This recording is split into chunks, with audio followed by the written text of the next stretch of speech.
got so motherfucking design on right now. Bring it down, nigga, come. I got 3 old thoughts on the block. Ever hit that buy button and instantly regret it? Happens to the best of us. Or struggle to save even when you know you should be? Ugh. Dealing with money. It's not always easy. Kind of feels like an emotional roller coaster sometimes. It really does. And you know what's so interesting is that everyone's got this money story. A money story. Yeah, shaped by, all those past experiences, those beliefs we pick up along the way. Like a script we're following without even realizing it. Exactly, running in the background, influencing every financial choice we make. So today we're diving deep, folks, into the psychology of money. Gonna decode that script and hopefully help you write a new one. A much better one. We've got stories, insights from experts, real-life transformations, even tips on using mindfulness for smarter money decisions. It's amazing how this touches so many parts of our lives, from childhood to, the bigger economic trends we see happening. Totally. Okay, let's start with childhood. One source had these contrasting examples. Person A grew up with very little, so now they're constantly saving, but terrified to spend. Makes sense. Then there's person B. Grew up with plenty of money, so they're more relaxed about spending, but sometimes they overspend. Yeah. It really makes you think about how much of our behavior is learned. Right. Like how much comes from our upbringing. A lot, actually. Research shows that parents who openly discuss finances or, model good saving habits, well, they tend to raise kids who are much better with money. It's like giving them a solid foundation from a young age. Exactly. Sets them up for success. Makes you think about your own first money memory, right? Like that first allowance. Wow. Or maybe that piggy bank you were so proud of filling up. I wonder how those early experiences are still shaping us today. Subconsciously, even. Right. But it's not just childhood. Our day-to-day decisions, they're also driven by our emotions. Oh, for sure. Think about it. Ever gone on a shopping spree after a stressful day? Oh, yeah. Retail therapy. Or felt guilty about spending money on yourself? Definitely been there. It's like our emotions take over sometimes. One source mentioned loss aversion. The idea that losing $100 feels worse than the joy of gaining $100. So powerful, isn't it? Explains why we hesitate to invest. The fear of losing can overshadow the potential for gains. It's all about understanding that fear so we can make smarter choices, maybe take calculated risks. Right, like accepting that some level of loss is inevitable. Exactly. But speaking of emotional spending, there's this really relatable story about Maria. She used shopping as a coping mechanism.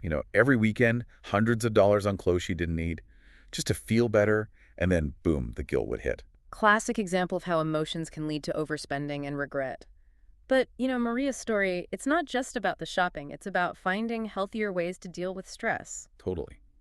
The cool part is she broke free from that pattern using mindfulness. Oh, wow. Started journaling to figure out what triggered her spending. And she did meditation to become more aware of her impulses. Even used those breathing exercises from yoga to pause before buying anything. That's amazing. It's like she rewired her brain. And it highlights that financial well-being, it's not just about the numbers. It's about feeling good, too. Totally agree. Oh, have you heard of the 24-hour rule? Yeah, definitely. Great way to avoid impulse purchases. Just wait a full day before buying anything non-essential. Gives you time to think it over. Really helps. Do I need this? Or is this even what I want? Right. Aligning with your goals. But even with the best intentions, saving can be really hard. Oh, yeah, it is. One source talked about present bias. Our brains are wired to want that instant reward. Makes it tough to think long term. It's like our biology is working against us. Totally. And then there's the constant pressure from social media, seeing everyone else living it up. That FOMO, right? The fear of missing out. Yeah. So you think, well, maybe I deserve a treat too. And then the cycle continues. It's a battle. But don't worry, folks. Our sources had some great strategies. One that stood out was automating your savings. Oh, yeah, classic. Just set it up and forget about it. Money goes straight to savings before you can even spend it. Out of sight, out of mind. Exactly. Then there's gamifying saving. Make it fun. There are apps for that, you know. Challenges, tracking progress, even competing with friends. Turn saving into a game, which our brains love. Totally. And don't underestimate visualization. Picturing your goals can actually motivate you to save more. Absolutely. That dream vacation, that down payment, that early retirement, really feel the excitement of achieving it. Creating a mental movie of your future success. Yeah. So I'm curious, what's one big thing you've always wanted to save for but felt like it was out of reach? Share it with us. Yeah, let us know. Sometimes just putting it out there makes it feel more real, more achievable. Who knows, maybe you'll inspire someone else. Absolutely. We all need a little inspiration sometimes. I love that, hearing these stories can be super motivating. One source had these amazing stories about people who, like, totally transformed their finances.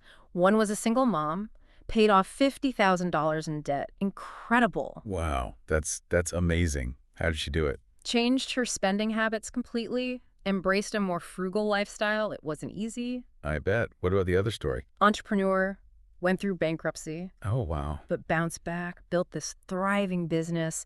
It's incredible. It's like proof that no matter how tough things get, there's always hope. You can turn things around. Absolutely. And what's so interesting is that both stories really highlight the importance of mindset. They face these huge obstacles, shame, fear, doubt, Yeah. but they didn't let those emotions stop them. They saw it as an opportunity for growth. So it's not just about the money, right? It's about your attitude, your outlook. Exactly. It's about believing in yourself even when things are tough. But sometimes, even with the best mindset, we need a little guidance. All right, little expert advice. Yeah, and that's where our next source comes in. It's an interview with this psychologist who specializes in the psychology of money. Oh, cool. Fascinating stuff. They've worked with so many people, helping them improve their relationship with money. I bet they have some great insights. Right. What were some of the key takeaways that you got from that? Well, one thing that really stuck with me was their take on money conflicts. A lot of times, it's not actually about the money itself. Really? What is it about then? It's deeper. It's about different values, different priorities, communication styles even. Oh, interesting. Like, say a couple's arguing about vacation spending. On the surface, it's about the budget, right? Right. But maybe it's really about how they want to spend their time together or what they value most. The money just represents something bigger. Exactly. And, when it comes to all those conflicting emotions around money, the expert had this really simple strategy for managing anxiety, Okay, I'm intrigued. What is it? gratitude. Gratitude. Huh. I wouldn't have thought of that, but Mhm. it makes sense. We get so focused on what we don't have. We forget to appreciate what we do have. Exactly. So they suggest taking a few minutes each day to think about what you're grateful for, financially speaking. Even small things, right? Yeah, it could be a stable job, a roof over your head, even just being able to buy a cup of coffee without stressing about it helps shift your focus. From scarcity to abundance. Yeah. And it ties into something else they talked about, the role of luck in financial success. Oh, that's a tricky one. We all know luck plays a part. But it's discouraging, right? To think it's all out of our hands. So how do we acknowledge that, but still feel motivated to make good choices? Right. It's a balance. Their advice was to focus on what we can control. Build good habits, educate ourselves, look for opportunities. Make choices that align with our goals. Exactly. Take responsibility. Without getting bogged down by the stuff we can't change. Speaking of things we can't control, what about all the stuff happening in the world? Inflation, rising costs, market fluctuations. That's a lot. It's hard to keep up. How are people adapting to all of that? What changes have you noticed in your spending, for example? Well, for me, it's more about, adjusting my expectations. Maybe I don't need that fancy new thing or that expensive trip right now. Yeah, makes sense. Prioritizing what matters. Exactly. Finding joy in the simpler things. What about you? Have you had to make changes? Definitely more mindful of the grocery budget, that's for sure. Yeah. Prices are going up every week, it seems. And thinking more about long-term investing. How to protect my savings from inflation. Smart. But with all this change and uncertainty, it's easy to get stressed about money. So how do we find that sense of peace? That's where mindfulness comes in. It can really help us stay grounded, make more intentional choices, even when things feel chaotic. I'm glad you brought up mindfulness. It seemed like a lot of our sources emphasize how important it is. For a better relationship with money, Yeah. When you're more mindful, you're less likely to make those impulsive decisions or get swept away by your emotions. Totally. So what are some things we can do, in our everyday lives, to be more mindful about money? One practice that's really helpful is gratitude journaling. Instead of focusing on what you lack, take a few minutes to write down what you're grateful for, financially, Okay. Could be a steady income, supportive family, even just having enough food on the table. Appreciate what you have. Exactly. It's a simple shift, but it can make a big difference. Love that. What else? Another one is meditating before those big financial decisions. Just take a moment. That's interesting. Never thought of that. But yeah, it's so easy to get caught up in the moment, the excitement, or even the fear. So yeah, taking a minute to breathe, think things through could really help. Definitely. And there's actually research on this. Mindfulness practices like meditation can actually reduce stress and impulsivity, both things that can totally mess with our finances. It's like mindfulness gives you this superpower to make those conscious, thought-out choices with your money.